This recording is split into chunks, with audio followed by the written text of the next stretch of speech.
Hello दोस्तों, अंजना के channel में आप सभी का हार्दिक स्वागत है। तो आइए दोस्तों, आज हम जानते हैं महाभारत काल की एक अद्भुत कहानी।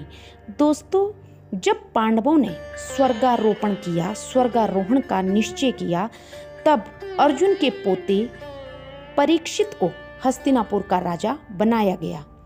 दोस्तों, महाराज युधिष्ठिर ने अपने पोते परीक्षित को ज्ञान, संस्कार, हर चीज की वो शिक्षा दी और उसको एक संस्कारी, योग्य शासक बनाकर वह एक योग्य, न्यायप्रिय और वीर राजा बना।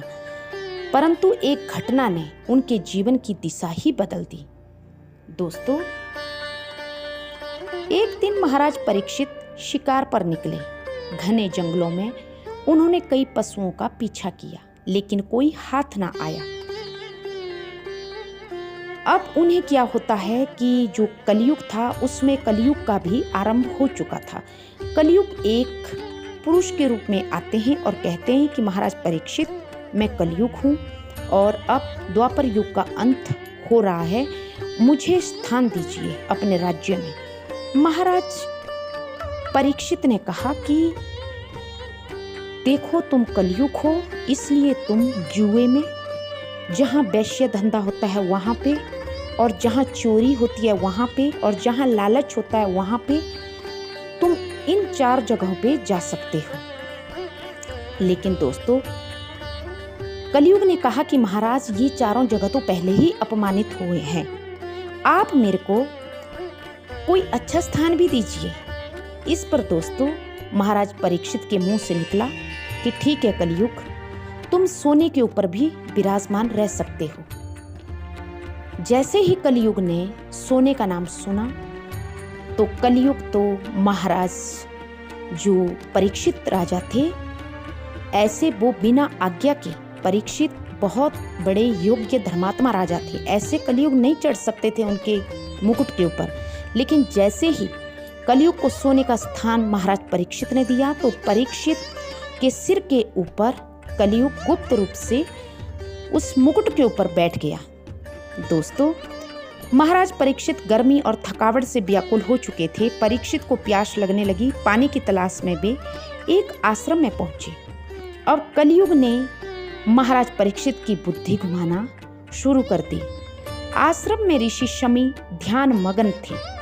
परीक्षित ने कई बार आवाज लगाई, परंतु ऋषि समाधि में थे, इसलिए उन्होंने कोई उत्तर नहीं दिया।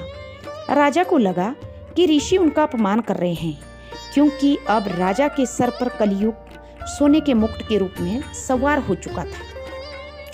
क्रोध में आकर परीक्षित ने पास पड़ा एक मरा हुआ सांप उठाया और ऋषि के गले में डाल दिया।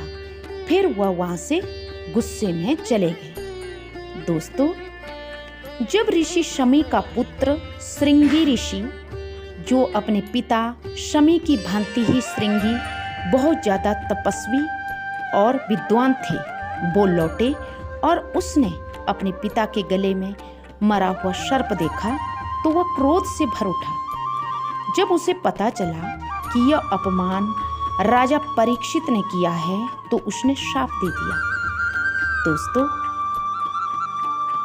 श्रृंगी ऋषि ने श्राप दिया कि जिसने भी मेरे पिता का अपमान किया है, मेरे पिता समाधि में थे और उनके गले में जिन्होंने भी ये मरा हुआ सांप डाला, मैं उनको श्राप देता हूँ कि उसे आज से 7वें दिन तक्षक नाग डसेगा और उसकी मृत्यु हो जाएगी।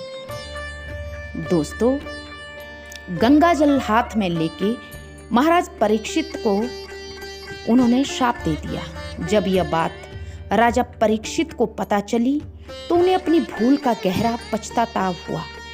उन्होंने राजमहल छोड़ दिया और गंगा के किनारे एक कुटिया में रहने लगे।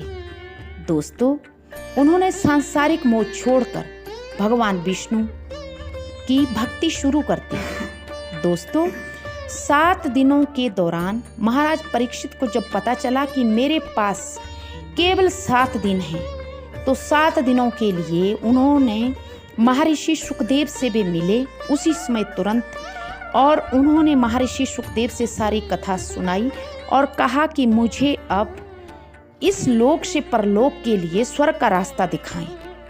महर्षि सुखदेव ने श्रीमद् भागवत की कथा का श्रवण 7 दिनों तक राजा परीक्षित को सुनाया। दोस्तों, कथा सुनते सुनते 7 दिनों तक उनका मोह समाप्त हो गया और उन्हें आत्मज्ञान की प्राप्ति हो गई। दोस्तों, ऐसे भी जब हमें पता चलता है कि हमारा अंत समय आ चुका है, तो इंसान को व्यर्थ का मोह माया जाल नहीं रखना चाहिए और अपने अगले लोक के लिए अच्छे से पुण्य धर्म और अपना कर्म बनाना चाहिए, क्योंकि ये सांसारिक मोह माया इसी जन्म के लिए है। दोस्तों, 7वें दिन तक्षक नाग आया और परीक्षित उस समय ध्यान में लीन थे। तक्षक ने उन्हें डस लिया, लेकिन महाराज परीक्षित मुस्कुराते हुए परमात्मा में लीन हो गए। उनका शरीर तो नष्ट हो गया, लेकिन आत्मा मोक्ष को प्राप्त हो गई। दोस्तों, इस प्रकार महाराज परीक्षित ने एक छोटी भूल के लिए पश्चाताप किया, आत्मज्ञान प्राप्त किया और जीवन का परम लक्ष्य मोक्ष प्राप्त किया। और इससे ये शिक्षा मिलती है दोस्तों कि क्रोध में किया गया कोई भी कार्य विनाश ला सकता है। क्षमा, ज्ञान और भक्ति ही जीवन का सार है। तो thank you, please subscribe me my channel. Thank you.